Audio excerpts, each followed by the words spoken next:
Hola friends, and happy Mama Om Monday. Today I'm going to be sharing with you something that has been on my mind for quite a while now. I did take some extra time to reflect and process my own experience, but now I want to share it with you.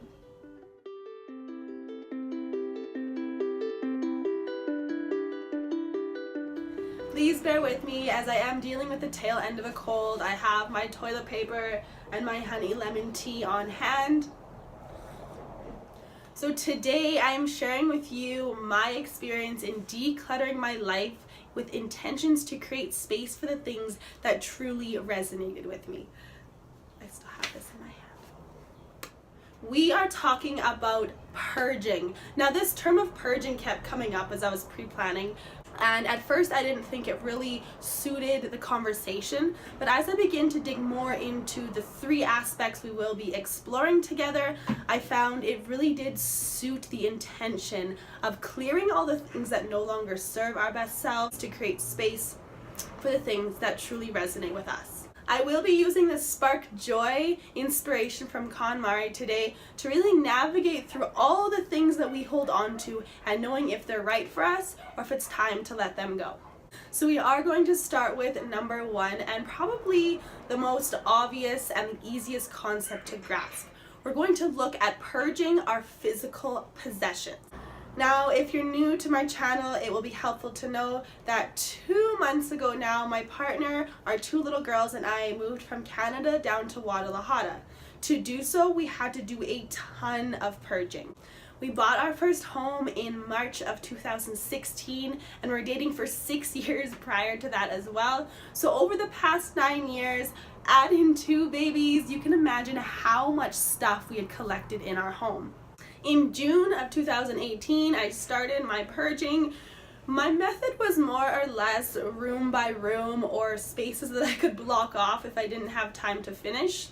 But as I went through each item, there were some common questions that I'd ask myself to make sure if it was the right fit for me. I would first ask myself, when was the last time I used it? This question would come in handy, particularly when I was cleaning out my closet. I think I did that 6 times before I move. Secondly, does it function properly? Now this may seem like a no-brainer, but if it doesn't work and isn't reliable, get rid of it and replace it with something of quality. And third, the most famous question of all is, does it spark joy? Is this something that resonates with your best self? Does it make you happy? This is something that I kept asking myself when sorting through my keepsake box. Oftentimes I would hold on to sentimental items, but the memories they brought back weren't necessarily ones of joy or happiness, simply the fact that they happened. Now my intention was to be completely done purging, decluttering, and creating space in our house within 2 months. We were going to have a garage sale in August, get rid of all our things, and live as minimalistically as we could until our move in February. It ended up being a blessing in disguise, but the weekend I chose for our garage sale in August ended up being an absolute bust. It poured rain the entire time, and I sold next to nothing. So over the next 6 months from there, I was able to post all of our stuff on buy and sell and get rid of it. One more tip about decluttering your physical possessions. If you're struggling to determine if something is an essential item or not, put it in a box or put it aside for the next month. When that time period is over, come back to it and reflect if it was something that you felt you needed, or if you even put a single thought into it over the past 30 days. From there, you can take your action to get rid of it or hold on to it. On to numero dos, we're going to be looking at our habits. When we acknowledge what's most important to us, we can prioritize where we put our energy and time to align to our best selves. Now, I don't want to get too deep into the authentic self and how to follow your path. That is for another conversation, but it is important to acknowledge the things that spark your joy so we can create habits that contribute to your well-being. There are a couple of simple and mindful ways I'm going to share with you that you can reflect on your habits and make the changes needed. For starters, you can unfollow and unsubscribe to any and all social media platforms that do not spark your joy, that do not promote your self-confidence, your self-love, and your self-worth. A fellow mama friend from back in Canada recently shared that she unfollowed the Kardashians on Instagram simply because too often she found herself comparing her own self-worth and success. So simple as that, out of sight, out of mind, creating our spaces, even on our phones and our social media platforms, to be ones that spread love, light, and compassion. As we look at purging or breaking any bad habits we may have, I want you to take a look at your to-do list. Now, I am a big lover of the Passion Planner. I'm actually using it now for my video notes, but prior to moving, I used to use this thing religiously. And funny enough, since we've arrived here in Mexico, I've written 2 to-do lists and 1 monthly memo. Now, I'm not telling you to ditch your daily planner. Of course, it did keep me very organized when I had a very long list of things to do in the day or the week, but I want you to remind yourselves that not every single one of those time slots needs to be filled with something productive. If you're the kind of person like me and needs something written in that free space, book yourself time for yoga, time for meditation, time to take a walk, time to lay down on the couch and catch up with your favorite Netflix series. And as kind of cliche or oversaid as that may be, it has become a very bad habit that the majority of society has gotten into. We simply forget because we are always on the go.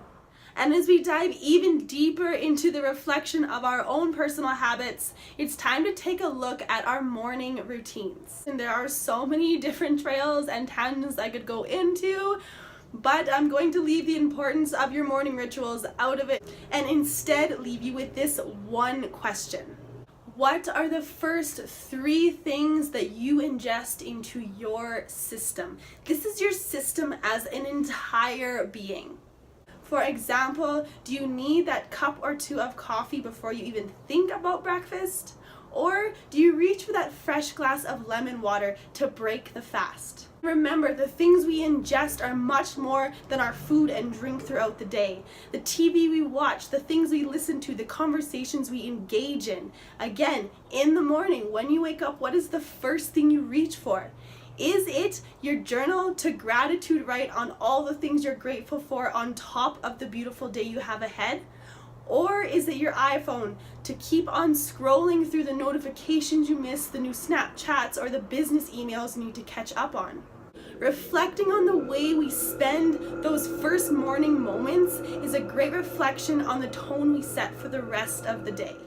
Now, to be completely transparent with you guys, this one is the one that I struggle most with. I think I had this fantasy idea in my head that when we changed locations, I would also change my morning routine. That didn't really happen. Now, I'm not a morning person by any means. If you ask me to stay up till 3 a.m. working on a video or a blog post or some sort of creation, I can do it hands down, no problem. But if you ask me to wake up and be ready before the sun gets up, that's a little bit more of a challenge. Thankfully, sometimes the universe works in wonderful ways. Both girls actually start school on Monday, which if you're watching this video on the 29th of April, it is Monday, so they're in school. But starting Monday, they have to be at school by 9 o'clock a.m. Guys, that is so early. So although I have good intentions to start an earlier wake up, I'm going to be forced to do it now. Which again is always just a blessing in disguise. Just like taking our purge in physical possessions step by step, it is crucial to remind yourself to take this purging in habits one day at a time as well. It can take up to 21 days just to embed a new habit into our daily rituals, and up to 66 days to break a pre-existing habit.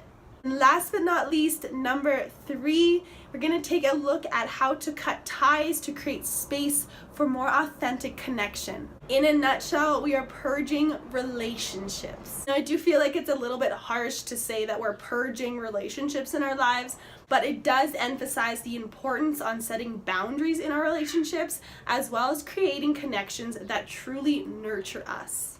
From a personal perspective, I've had two major events in my life that has really affected the relationships that I've held on to. One of them being pregnant with my first daughter, Luna. I was 19, recently graduated high school, and had moved to a nearby city with my boyfriend. And more recently, I have experienced a purging in relationships through purposely cutting ties. In both experiences, I had closed doors to relationships that were hindering my growth, simply to open doors to create connections that I didn't even know I needed. This is not just a rabbit trail I could head down, but like a full 3-part series we could get into. So instead, I'm gonna leave you with a couple points that have really helped me navigate that heartbreak of maybe losing a friend or cutting a tie with somebody. That quality over quantity. Now this can be taken in two different ways in regards to relationships. Firstly, the amount of time or the quantity of years you have known someone or have had this connection with someone does not determine the quality of respect and care that you receive from them. Secondly, and probably the most obvious, is the number of friends that you have or the number of followers you have does not compare and can never compare to the true, authentic, and heartfelt connections that you have with your true few. Another crucial point to remind yourself of is that the term family is a combination between your blood and your chosen, but one does not always necessarily equal the other. To kind of summarize that concept, just because you share the same blood, just because you have 20 plus years of friendship, or just because you feel emotionally invested in this connection, does not necessarily mean it's sparking the joy that you deserve. And the last little bit on relationships, purging relationships and making space for bountiful relationships is this.